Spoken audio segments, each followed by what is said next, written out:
Kali ini saya akan membawakan alur cerita baru tentang seseorang yang melakukan regresi untuk menyelamatkan umat manusia. Namun saat dia telah beregresi, bencana yang dulu ia alami tidak terjadi. Dan dia malah berakhir menjadi seorang streamer game virtual reality. Jadi tanpa berlama-lama lagi, mari masuk ke ceritanya. 20 tahun yang lalu, setelah monster luar angkasa menyerang bumi, membuat hari terakhir kehancuran umat manusia tiba dan sekaligus perlawanan umat manusia dimulai. Terdengar seseorang yang berteriak mengatakan, semuanya dengarkan, satu-satunya cara untuk mengakhiri perang ini adalah dengan melenyapkan penguasa makhluk luar angkasa. Jadi, mari kita nyalakan api terakhir kita demi umat manusia, ujarnya, yang bernama Dragon Emperor Kabehna. Lalu terlihat seorang monster yang sedang berdiri dengan megahnya di atas para monster. Hal itu menegaskan bahwa ialah yang menjadi pemimpin para monster luar angkasa. Kemudian, bos monster itu merapalkan sebuah mantra dengan bahasa yang tak dikenal. Lalu bos itu bersiap menyerang dengan mengumpulkan energi di depan mulutnya. Dan saat bos monster melepaskan serangan itu seketika, dampaknya memunculkan ledakan besar hingga menciptakan sebuah kawah. Namun meskipun telah melihat kekuatan bos monster yang begitu menakutkan, salah satu manusia ingin langsung menerjang ke arahnya karena melihat rekan-rekannya yang tewas akibat serangan barusan. Tapi dengan cepat, Dragon Emperor Kabehna langsung menghentikan niat Lee Oh-hyuk. Hal itu membuat Lee Oh-hyuk kesal. Namun, saat ia melihat kondisi lengan Kabehna, seketika ia merasa sangat khawatir dengannya. Sembari menahan rasa sakitnya, Kabehna meminta Lee Oh-hyuk untuk tidak mengkhawatirkannya. Dan ia mengatakan bahwa dengan kondisi umat manusia saat ini, rasanya mustahil untuk menghentikan makhluk itu. Jadi sepertinya satu-satunya cara yang tersisa hanyalah hal itu. Mendengarnya seketika, rekan wanita mengeluarkan sebuah batu dan menjelaskan bahwa ini adalah Stone of Temporal Regression, sebuah batu yang menjadi harapan terakhir bagi umat manusia setelah 20 tahun berperang. Dan siapapun yang menggunakan kekuatan dalam batu ini bisa mengalami regresi satu kali. Ingat, hanya satu kali. Lalu Dragon Emperor Kabehna mengatakan bahwa hanya satu orang yang bisa menggunakan The Stone of Temporal Regression. Jadi, jika hanya satu orang yang akan pergi haruslah dirimu Lee Do-hyuk. Dengan rasa percaya, rekan berambut kuning mengatakan bahwa orang yang disebut sebagai hunter paling jenius dalam sejarah manusia pasti bisa melakukannya. Dengan tersenyum, rekan wanita memohon agar Lee Do-hyuk mau membawa masa depan 8 miliar manusia ini di pundaknya. Mendengarnya membuat Lee Do-hyuk menggertakkan giginya dan berharap agar di kehidupan selanjutnya mereka semua bisa kembali bertemu dengan senyum di wajah setiap orang, ujarnya, yang telah mengaktifkan kekuatan dari batu regresi. Dan kekuatan itu langsung menusuk perutnya, lalu batu itu hancur begitu saja. Melihat hal itu, rekan-rekannya langsung mendekati tubuh Lee Do-hyuk yang telah terkapar tak berdaya akibat jiwanya yang telah berpindah ke masa lalu. Kemudian rekan wanita memberitahukan bahwa Lee Do-hyuk telah pergi. Namun entah kenapa ia malah merasa lega. Dengan semangat, Dragon Emperor Kabehna membalas, bajingan itu harus menanggung semua kesulitan ini sendirian sekarang, dan tugas kita telah selesai. Rekan wanita menyangkalnya karena masih ada satu hal lagi yang tersisa di sini. Sang penguasa para makhluk luar angkasa, jadi setidaknya kita harus memberikan perlawanan terakhir, ujarnya, yang langsung diiyakan oleh semua manusia yang tersisa. Dan Dragon Emperor Kabehna meminta semua orang bersenang-senang untuk terakhir kalinya. Kemudian scene berpindah ke Lee Do-hyuk yang telah kembali ke masa lalu. Terlihat ia yang merasa nostalgia saat melihat tempat tinggalnya yang dulu.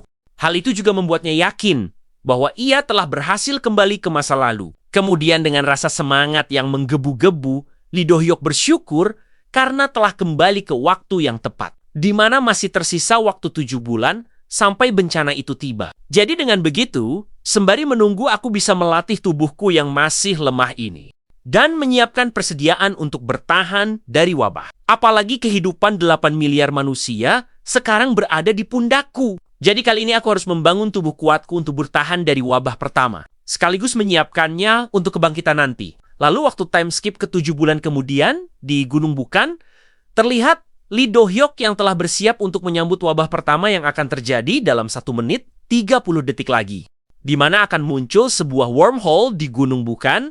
Ya, meskipun tubuhku masih jauh dari kata ideal dibandingkan dengan puncak kekuatanku. Tapi ini seharusnya sudah sedikit memenuhi syarat untuk melakukannya. Jadi sekarang aku hanya perlu menunggu wormhole yang akan muncul di atas batu ini. Lalu saat hal itu muncul, maka akan terjadi ledakan mana yang luar biasa.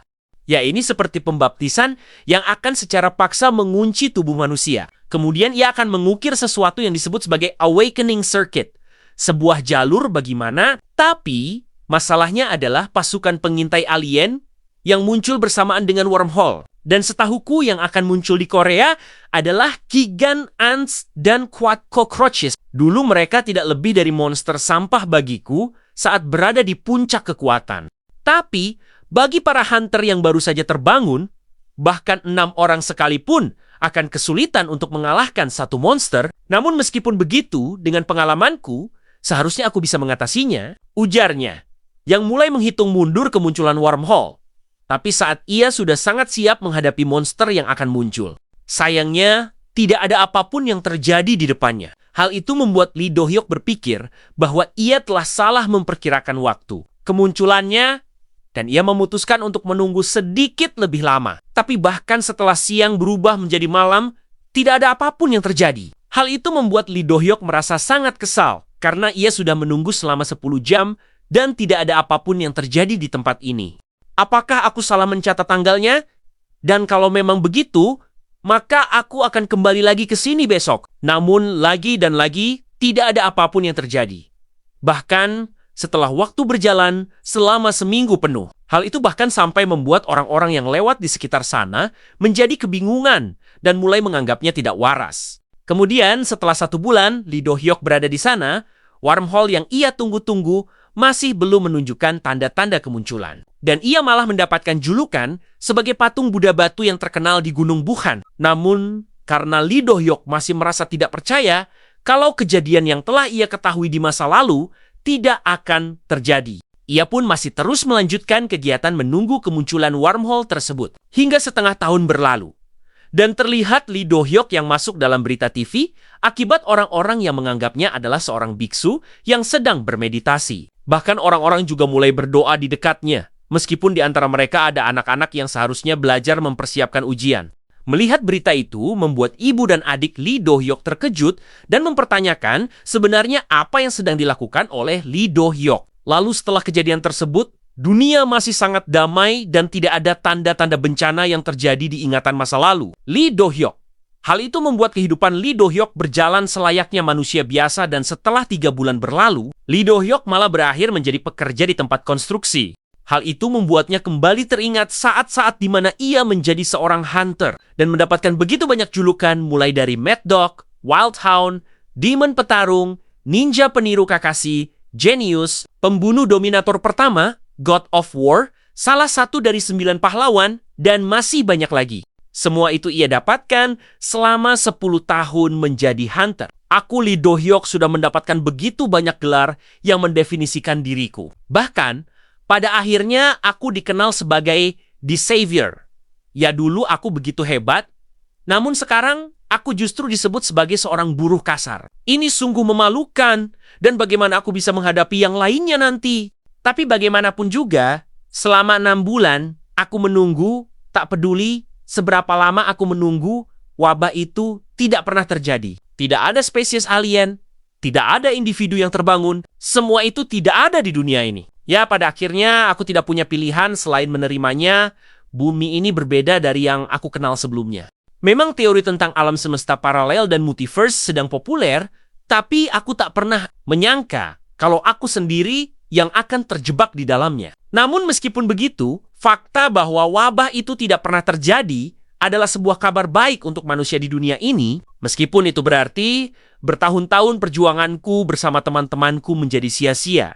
Ya memang dunia ini seharusnya begitu, karena mungkin dengan begini, aku bisa menikmati kedamaian ini meskipun hanya sebentar. Tapi saat ia sedang menikmati kehidupannya yang sekarang, tiba-tiba saja ada notifikasi dari handphonenya yang memberitahukan bahwa ia harus segera membayar hutangnya yang senilai 2.138.465 krawe. Dan masih banyak lagi notifikasi yang memintanya untuk segera melunasi hutangnya. Kemudian scene berpindah ke rumah keluarga Lee, terlihat adiknya yang bernama Lee Jien. Marah-marah akibat kakaknya yang sering pergi entah kemana, Padahal kakaknya itu masih belum memiliki pekerjaan tetap. Bahkan selama setahun terakhir, kau juga membeli macam-macam barang aneh, termasuk masker gas. Jadi jangan bilang kau telah masuk dalam skema piramida, dan tahun lalu kau tiba-tiba saja keluar dari tempat tinggal kecilmu, lalu berteriak-teriak memberitahukan bahwa dunia akan berakhir. Dan tidak sampai di situ saja. Kau juga menimbun begitu banyak persediaan di gudang bawah tanah hingga menghabiskan puluhan juta won. Jadi, apakah kau tidak berpikir itu akan membuat ibu dan ayah khawatir? Dengan wajah pasrahnya, Lee Do-hyuk berujar di dalam hati. Ah, sial. Aku juga tidak menyangka kalau dunia ini benar-benar tak jadi kiamat dan malah lebih damai dari sebelumnya. Kemudian ia mengingat rencana dari teman-temannya yang sebenarnya sangat sederhana, di mana awalnya ia hanya perlu untuk meminjam uang sebanyak-banyaknya dari manapun untuk mempersiapkan kedatangan wabah. Dan saat wabah terjadi, semua orang tidak akan peduli lagi dengan uang mereka, karena bahkan untuk bertahan hidup di tengah wabah sudah sangat sulit. Namun apa yang terjadi sekarang sangatlah berbeda dengan apa yang telah Lee Do-hyuk dan teman-temannya rencanakan, di mana dunia tidak menunjukkan tanda-tanda berakhir dan kemungkinan besar akan terus berjalan dengan damai. Hal itu membuatku tidak bisa mengabaikan uang yang telah aku pinjam sebelumnya. Melihat kakaknya yang malah menangis membuat Lee Jien menyimpulkan bahwa dugaannya kalau Lee Do-hyuk telah masuk ke skema piramida adalah benar. Dan ia yang sembari menyilangkan tangannya bertanya, apakah kau akhir-akhir ini sering kerja serabutan hanya untuk melunasi omong kosong skema piramida itu kan? Jadi bagaimana jika kau bantu, aku streaming saja, dan aku akan membayarmu. Dengan merasa penasaran, Lee Do-hyuk balik bertanya, apakah maksudmu aku harus menggunakan helm aneh di kepala itu? Namun Lee Jien tidak menjawabnya dan mengatakan bahwa aku akan menyelesaikan game yang perlu 2 orang pemain kali ini. Jadi aku membutuhkan bantuanmu, kakak. Dengan kebingungan Lee Do-hyuk membalas, tapi aku belum pernah bermain game sebelumnya. Tapi Lee Jien tidak mau menyerah dan kembali membujuknya dengan mengatakan bahwa bukankah kau selalu jago dalam olahraga dan semacamnya? Jadi seharusnya kau akan lebih cepat beradaptasi dengan game ini. Apalagi aku tak punya orang lain yang bisa membantuku dalam hal ini. Mendengarnya dengan meremehkan Lee Do-hyuk, memintanya untuk melupakannya saja. Dan memangnya kau bisa menghasilkan sebanyak apa hanya dari live streaming? Dengan santai Lee Jien mengatakan bahwa ia telah berhasil menghasilkan uang sebanyak 15 juta won dari live streaming. Hal itu seketika membuat Lee Do-hyuk kaget dan semakin terkejut saat Lee Ji-hae memberitahukan bahwa ia masih baru ini melakukan live streaming dan sudah mendapatkan 15 juta won. Jadi jika kau mau ikut, aku akan memberikan setengahnya untukmu nanti.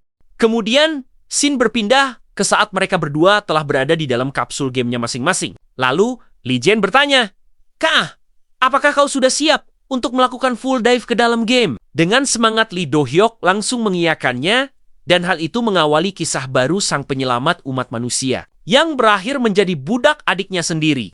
Dan terlihat mereka berdua yang telah memasuki game tersebut yang bernama It Kills 2. Sebuah game di mana kau harus bertarung melawan musuh melalui penjarahan dan strategi.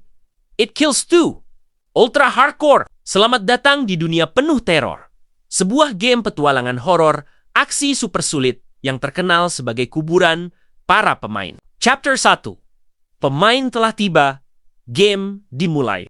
Lalu terlihat Lee Jien yang merasa sangat ketakutan melihat lingkungan game itu hingga membuatnya meminta agar Lee Do-hyuk tidak jauh-jauh darinya. Hal itu membuat Lee Do-hyuk heran karena ia malah merasa bahkan bisa tidur nyenyak di rumah seperti itu. Kemudian setelah mereka berdua mulai berjalan memasuki rumah itu, tiba-tiba saja muncul notifikasi sistem yang menjelaskan alur ceritanya.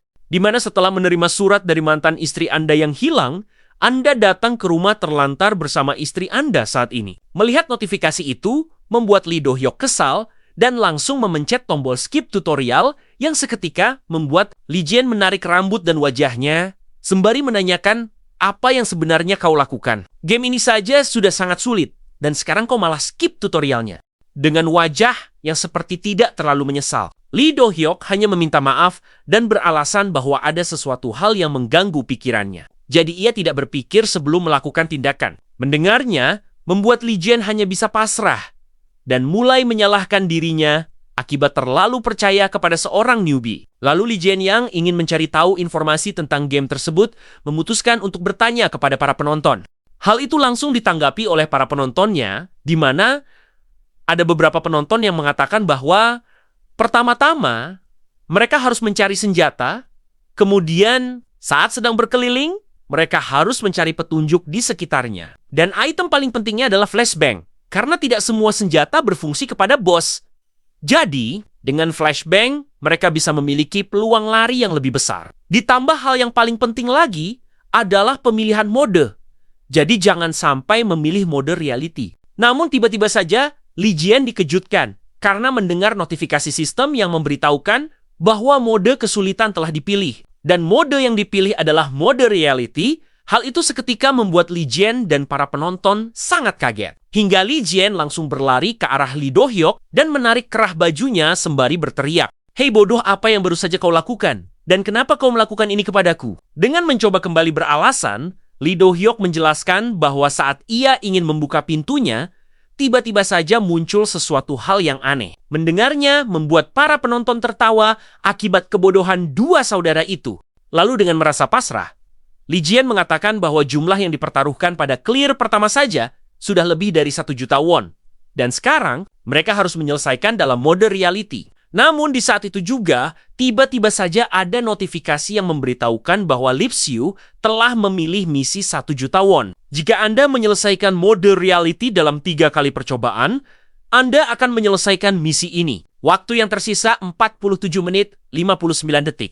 Juga ada misi dari Protect You yang akan memberikan 500.000 won jika mereka bisa menyelesaikan mode reality tanpa batas percobaan. Hal itu seketika membuat mereka berdua langsung bersemangat untuk menyelesaikannya dan tidak lagi peduli dengan tingkat kesulitannya. Yang membuat para penonton langsung menganggap mereka kikir karena saat dihadapkan dengan uang semua keputusasaannya langsung hilang dan digantikan dengan rasa semangat. Namun ternyata hal itu tidak berlangsung lama karena hanya dalam sekejap saja saat mereka membuka pintunya. Tiba-tiba saja muncul sebuah tubuh yang sedang digantung terbalik. Hal itu membuat Li Jian berteriak karena ketakutan. Namun penonton yang melihat hal itu meminta mereka untuk menggeledah tubuh yang tergantung itu. Karena seharusnya akan ada kapak dan pistol. Benar saja, saat Lee Do-hyuk menggeledahnya, ia mendapatkan kapak dan pistol. Dengan cepat, Lee Do-hyuk langsung memberikan pistol itu ke Li Jian. Hal itu membuat Li Jian merasa tidak percaya diri, karena ia belum pernah memegang senjata api. Tapi saat Lee Do-hyuk menawarkan untuk bertukar senjata dengannya yang menggunakan kapak, seketika Li Jian langsung berubah pikiran dan mengatakan bahwa dari kecil ia telah bercita-cita menjadi seorang penembak jitu. Namun saat mereka sedang asik mengobrol, tiba-tiba saja ada sebuah monster yang meloncat ke arahnya. Hal itu membuat salah satu penonton menjelaskan bahwa itu adalah monster yang sering menghabisi newbie sang neck hugger. Melihatnya membuat Li Jian langsung menunduk ketakutan. Tapi untungnya, Lee Do-hyuk dengan cepat dapat menahan serangan itu hanya dengan satu tangan saja yang membuat para penonton merasa keheranan dengannya. Dan tidak sampai di situ saja, Lee Do-hyuk langsung menebaskan kapaknya hingga membuat lengan dari monster itu harus terpisah dari tubuhnya. Lalu ia mengarahkan lengan yang terpotong itu ke kepala monster itu hingga membuat sang monster tereliminasi. Namun meskipun begitu, masih ada 3 monster lagi yang tersisa, membuat Lee Do-hyuk menjadi sangat kesal hingga menggertakkan giginya. Lalu langsung melesat dan memotong-motong tubuh dari monster yang tersisa hingga menjadi beberapa bagian. Hal itu membuat para penonton keheranan. Karena bagaimana bisa seorang newbie melakukan hal yang bahkan tidak pernah mereka saksikan. Namun saat Lee Do-hyuk ingin memamerkan keberhasilannya kepada adiknya, tiba-tiba saja Li Jian menembakkan pistolnya ke arah Lee Do-hyuk yang seketika membuat Lee Do-hyuk tereliminasi dan misi menjadi gagal.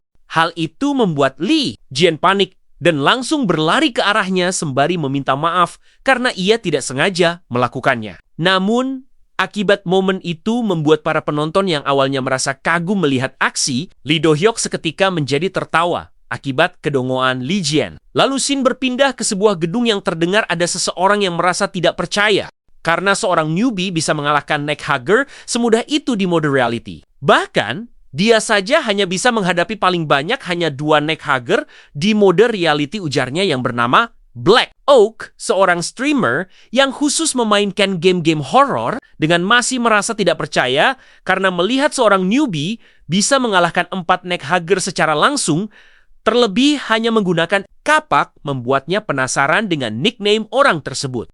Lalu Shin kembali ke Lee Do-hyuk dan adiknya yang kembali ke awal permainan. Terlihat Lee Do-hyuk yang merasa sangat kesal karena hal tersebut. Namun dengan merasa tidak enak, Lee Jien kembali meminta maaf kepadanya, yang membuat Lee Do-hyuk mengatakan, sudah tidak apa-apa, karena itu juga salahku.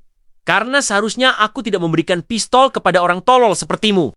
Hal itu membuat Lee Jien kembali meminta maaf dan meyakinkan Lee Do-hyuk bahwa ia akan lebih berhati-hati ke depannya. Tapi dengan merasa sudah tidak percaya, Lee Do-hyuk memintanya untuk mengikutinya saja dan tidak perlu ikut bertarung lagi. Namun dengan nada meremehkan Lee Jien, malah menantangnya dengan mengatakan, mari kita lihat apa kau bisa melakukannya tanpa aku. Kemudian terlihat Lee Do-hyuk yang sedang menghabisi setiap monster yang ada sembari menggendong Lee Jien. Hal itu membuat para penonton mengejeknya karena bahkan saat ia digendong, dia bisa bergerak. Jauh lebih cepat daripada saat ia berjalan sendiri. Lalu Lee Do-hyuk mengatakan, lihatlah, aku bisa mengatasinya sendirian. Jadi mari kita bagi peran untuk chapter berikutnya, di mana aku akan mengurus senjata api, pertarungan jarak dekat, pengumpulan item, dan pengintaian. Mendengarnya membuat Lee Jien bertanya, lalu apa yang harus kulakukan? Dengan kesal, Lee Do-hyuk membalas, kau cukup diam saja dan jadi cheerleader yang bertugas untuk menyemangatiku saja.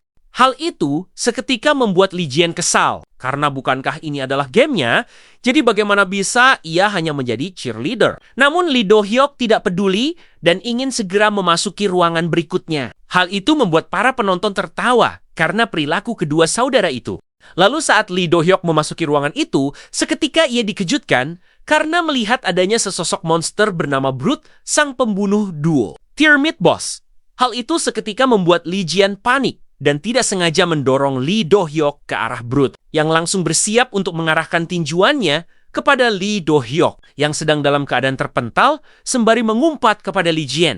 Namun saat penonton sudah mengira bahwa mereka berdua akan segera tewas akibat kecerobohannya sendiri, tiba-tiba saja Lee Do-hyuk bermanuver di lantai dan memberikan tendangan kuat ke arah kaki Brute. Hal itu seketika membuat Brute terjatuh, dan dengan cepat Lee Do-hyuk naik ke atas tubuh Brute. Lalu sembari menebaskan kapaknya, Lee Do-hyuk menganggap bahwa jika dibandingkan dengan kehidupannya sebelumnya, monster ini hanyalah keroco baginya.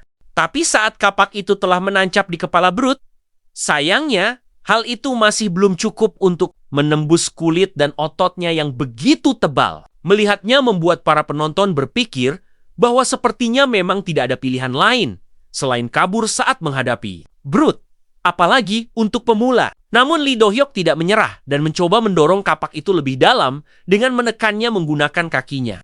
Hal itu seketika berhasil menembus kepala Brute sampai-sampai terus melesat hingga menghancurkan lantai di bawahnya. Melihat kejadian yang tidak pernah terjadi, membuat para penonton sangat terkejut dan mulai mempertanyakan apakah benar Lee Do-hyuk ini masihlah seorang pemula. Karena bahkan seorang yang sudah pro pun akan sangat kesulitan jika disuruh mengalahkan Brute hanya dengan sebuah kapak. Karena biasanya orang bisa mengalahkannya saat sudah memiliki perlengkapan penuh. Namun setelah membaca berbagai macam komentar penonton, Lee Do-hyuk malah keheranan karena ia merasa hal ini sangatlah mudah. Hal itu membuat salah satu penonton semakin curiga bahwa Lee Do-hyuk adalah seorang yang telah lama memainkan game tersebut. Tapi dengan cepat Lee Jien langsung meyakinkan mereka bahwa Lee Do-hyuk masihlah seorang pemula. Hal itu membuat penontonnya memintanya untuk menunjukkan jendela statusnya jika memang mereka sangat yakin dengan hal ini. Membacanya membuat Lee Jien teringat dengan fitur itu dan langsung membuka jendela status milik kakaknya yang bertuliskan Playtime, It Kills 2, 0,6 jam, dan status 134. Hal itu seketika membuat para penonton kaget karena bahkan playtime-nya belum mencapai sehari. Dan apa-apaan dengan status 134 itu, karena stat awal seorang pro player saja hanya sekitar 125 saat dia memulai gamenya, dan 140 saja sudah dianggap sebagai batasan manusia. Namun, ada salah satu penonton yang mengatakan bahwa saat ini pemegang rekor dunia memiliki nilai stat 147.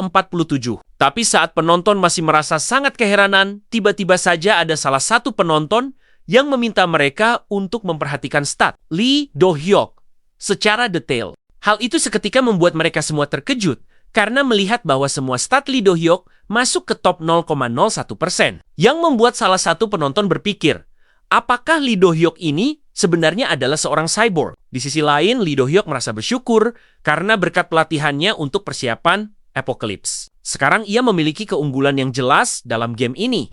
Tapi hal itu juga membuat Lee Jien merasa sedih, karena ia masih mengira bahwa Lee Do-hyuk telah dieksploitasi oleh skema piramida sampai-sampai membuat tubuhnya menjadi sangat kuat. Karena merasa bersalah, Lee Jien akhirnya berjanji akan memperlakukan kakak lebih baik mulai sekarang. Hal itu membuat Lee Do-hyuk kebingungan dengan sikap adiknya itu. Namun tiba-tiba saja ada Black Oak yang memberikan 10.000 won sembari memberikan pesan ini menarik, yang seketika mengejutkan Lee Jien, dan dengan merasa tidak percaya, ia bertanya apakah ini benar-benar Tuan Black Oak. Tapi sebelum Black Oak sempat membalasnya, ada salah satu penonton yang menjelaskan bahwa Black Oak adalah orang pertama yang berhasil mengungkap rute tersembunyi, sekaligus menamatkan game It Kills 2. Hal itu membuat Lee Do-hyuk bertanya, rute tersembunyi macam apa itu? Dengan cepat penonton itu mengatakan bahwa awalnya Brute seharusnya menangkap pemain dan akan terhubung ke cerita berikutnya. Tapi karena Black Oak lah yang pertama kali membuka rute tersembunyi dengan cara menghabisi Brute, yaitu adalah pertunjukan mengerikan yang penuh dengan air mata. Bahkan dia butuh 7 kali percobaan sebelum dia nyaris menyelesaikannya. Namun karena Lee Do-hyuk tidak menyadari bahwa ia adalah anomali dalam game, membuatnya menganggap kalau Black Oak tidak pandai dalam bermain game, hingga membuatnya harus mencoba sebanyak 7 kali baru berhasil mengalahkan Brute. Mendengarnya seketika, para penonton tertawa karena Black Oak baru saja disebut noob, dan Black Oak yang sedang menontonnya menjadi kesal. Namun karena ia juga merasa penasaran, akibat ada seseorang yang bahkan belum pernah menamatkan game tersebut bisa mengalahkan Brute hanya dengan menggunakan kapak, ia pun memutuskan untuk mencoba menyiarkan hal itu dan mencoba mengubahnya menjadi konten yang menarik. Lalu Black Oak bertanya kepada Lee Do-hyuk apakah dia boleh menyiarkan hal ini, sekaligus membuatkan sebuah misi. Dengan kebingungan, Lee Jien balik bertanya, memangnya misi macam apa itu? Namun semua kebingungan itu terjawab ketika muncul misi 1 juta won dari Black Oak, di mana ia meminta mereka untuk menyelesaikan game ini hanya dengan menggunakan kapak. Dan sebagai ganti dari hadiahnya yang cukup besar, ia meminta agar boleh menyiarkannya. Melihat misi 1 juta won membuat Lee Jien meloncat kegirangan. Namun para penonton malah merasa tidak percaya, karena bagaimana bisa menyelesaikan game ini hanya dengan kapak. Apalagi jika harus menghadapi final boss yang sangat kuat. Jadi bukankah ini sudah terlalu berlebihan? Karena di Kills 2, semua jenis monster akan muncul, dan bukan hanya tipe humanoid. Jadi jika harus menghabisi semuanya hanya dengan menggunakan kapak pendek, itu sama saja seperti mencari kematian. Setelah membaca komentar itu membuat Black Oak berpikir bahwa sepertinya ia telah terlalu berlebihan, dan ia mencoba untuk menyarankan agar mereka boleh menggunakan linggis baja atau gergaji mesin. Namun, sebelum ia sempat mengetiknya, tiba-tiba saja ada notifikasi bahwa misi telah berhasil. Black Oak telah memberikan 1 juta won. Hal itu seketika membuat Lee Jien kaget dan bertanya, apa yang telah kakaknya lakukan? Dengan muka kebingungannya, Lee Do-hyuk mengatakan bahwa ia tidak sengaja menekan tombol berhasil.